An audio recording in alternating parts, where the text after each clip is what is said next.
சூப்பரான பாதாம் பால் நமக்கு தயாராகிட்டு. நீங்கள் பாதாம் பாலை சூடாகவும் குடிக்கலாம். சூடாக குடிக்க விருப்பம் இல்லைன்னா நீங்கள் ஃப்ரிட்ஜில் வச்சுட்டு நல்லா கூலான அப்புறம் நீங்கள் குடிக்கலாம். ரொம்ப நல்லாயிருக்கும். Hello friends, welcome to king Chris சமையல். இன்றைக்கி நம்ம வீட்டிலே ஹோம்மேட் பாதாம் பால் எப்படி செய்யலாம்னு சொல்லி பார்க்கலாம். அதுக்கு நீங்கள் ஒரு கிளாஸ் பால் சேர்த்துக்கோங்க. நான் ஒருத்தருக்கு செய்கிறனால 1 கிளாஸ் சேர்க்குறேன். நீங்கள் எத்தனை பேருக்கு செய்கிறீங்களோ அத்தனை பேருக்கு தகுந்தாப்பில் பால் சேர்த்துக்கோங்க. சேர்த்து இந்த பால் நல்லா கொதிக்கட்டும். இந்த பால் கொதிக்கிற டைமில் பாதாம் பவுடர் எடுத்துக்கலாம். இது வீட்டிலே செஞ்ச பாதாம் பவுடர். இந்த பாதாம் பவுடர் எப்படி செய்யணும்னு சொல்லி தெரியலன்னா நான் ஐகார்டில் கொடுக்குறேன், பார்த்துக்கோங்க. நான் 1 கிளாஸ் பாலுக்கு 1.5 ஸ்பூன் பாதாம் பவுடர் எடுத்துருக்கிறேன். உங்களோட சுவைக்கு தகுந்தாப்புலையும் உங்களோட விருப்பத்துக்கு தகுந்தாப்புலையும் நீங்கள் சேர்த்து கூட்டி குறைச்சி எடுத்துக்கலாம். இப்போ பால் நல்லா கொதிச்சதுக்கப்புறம் இந்த பாதாம் பவுடரை போட்டு நம்ம ஆட் பண்ணிக்கலாம். பால் இப்போ நல்லா கொதி வந்துட்டு இப்போ நம்ம இதில் இந்த பாதாம் பவுடரை சேர்த்துக்கலாம். சேர்த்து இதை நல்லா கலந்து விட்டுறலாம். நம்ம இந்த பாதாம் பாலை நீங்கள் டெய்லியுமே குடிக்கலாம், ரொம்ப நல்லது. இந்த பாதாம் பருப்பில் நிறையா நல்ல கொழுப்பு இருக்குது. பாதாம் பருப்பில் நிறையா நமக்கு ஆன்டி ஆக்சிடென்ட் இருக்கிறனால நமக்கு உடம்புக்கு ரொம்ப சத்தாக இருக்கும்.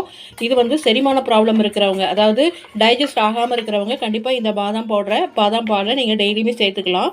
வெயிட் லாஸ் பண்ணுறவங்க கண்டிப்பாக இதையும் சேர்த்துக்கலாம். இல்லை நல்ல கொழுப்பு இருக்கிறனால உங்களுக்கு அதிகமாக பசி ஏற்படாது. கண்டிப்பாக உங்களுக்கு வெயிட் லாஸில் இது ஹெல்ப் பண்ணும். அப்புறம் கொலஸ்ட்ராலை கம்மி பண்ணுறதுக்கு இது நமக்கு ஹெல்ப்ஃபுல்லாக இருக்கும். மூளைக்கு ரொம்ப நல்லது. சின்ன பிள்ளைங்க குழந்தையாக இருக்கிறப்போ இந்த மாதிரி பாதாம் பவுடரை நம்ம போட்டு பாதாம் பால் கொடுக்கும்போது அந்த குழந்தைங்களுக்கு பிரெயின் டெவலப்மெண்ட் ரொம்ப நல்லாயிருக்கும். அப்புறம் பிளட் ப்ரெஷரை கண்ட்ரோல் பண்ணுறதுக்கு ரொம்ப நல்லாயிருக்கும். அப்புறம் முகப்பொலிவு பெறுறதுக்காக, ஃபேஸ் ஷைனிங்காக இருக்கிறதுக்காக இந்த பாதாம் பவுடரை நமக்கு ரொம்ப ஹெல்ப்ஃபுல்லாக இருக்கும். அப்புறம் முடி ஹேர் ஃபால் ஆகுறவங்க ஹேர் ஃபாலை கண்ட்ரோல் பண்ணுறதுக்கு இந்த பாதாம் பால் நமக்கு ரொம்ப நல்லா ஹெல்ப்ஃபுல்லாக இருக்கும். கண்டிப்பாக நீங்களும் இந்த பாதாம் பாதாம் பாலை நீங்கள் டெய்லியுமே நைட்டு தூங்க போகிறதுக்கு முன்னாடி 1 கிளாஸ் பாலில் ஒரு ஸ்பூன் இல்லை 1.5 ஸ்பூன் பாதாம் பவுடரை சேர்த்து குடிச்சிட்டு நீங்கள் தூங்கும்போது உங்களுக்கு நல்லா தூக்கம் வரும். அதுவும் இல்லாமல் எலும்பு பிரச்சனை இருக்கிறவங்களுக்கும் இது நமக்கு நல்ல ஒரு ரெமெடியாக இருக்கும். கண்டிப்பாக நீங்களும் வீட்டில் ட்ரை பண்ணி பாருங்கள். பார்த்துட்டு எப்படி இருக்குன்னு சொல்லி கமெண்ட்டில் சொல்லுங்கள். பார்க்குறதோட மட்டும் இல்லாமல் கண்டிப்பாக நீங்களும் இந்த பாதாம் பாலை ப்ரிப்பேர் பண்ணி குடிச்சிட்டு நீங்கள் ஆரோக்கியமாக வாழுங்க. அவ்வளோதான், சூப்பரான பாதாம் பால் நமக்கு தயாராகிட்டு. கண்டிப்பாக நீங்களே வீட்டில் ட்ரை பண்ணி பாருங்கள். பார்த்துட்டு எப்படி இருக்குன்னு சொல்லி கமெண்ட்டில் சொல்லுங்கள். என்னோட வீடியோ பிடிச்சிருந்தா ப்ளீஸ் மறக்காமல் சப்ஸ்கிரைப் பண்ணிக்கோங்க. தொடர்ந்து என்னோட வீடியோக்கு சப்போர்ட் கொடுக்கறதுக்கு ரொம்ப நன்றி.